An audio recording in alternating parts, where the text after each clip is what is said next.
Hello everyone, in this video I'm gonna guide you through a quick and easy step on how to appear offline on Heyday. So in order to do that, open your Heyday application on your device, and then after you are, tap on the menu bar at the top left hand corner.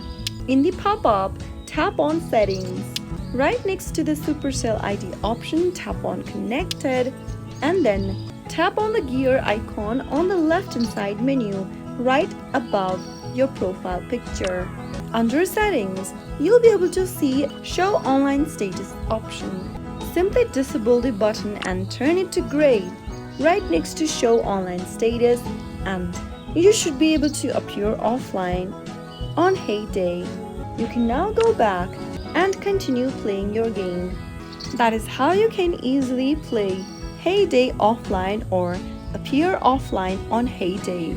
If you found the video to be helpful, go ahead and give us a thumbs up. Don't forget to subscribe to the channel by hitting the subscribe button. Also press the notification bell so that you'll never miss another upcoming upload from us. I'll see you again on the next tutorial. Stay tuned till then.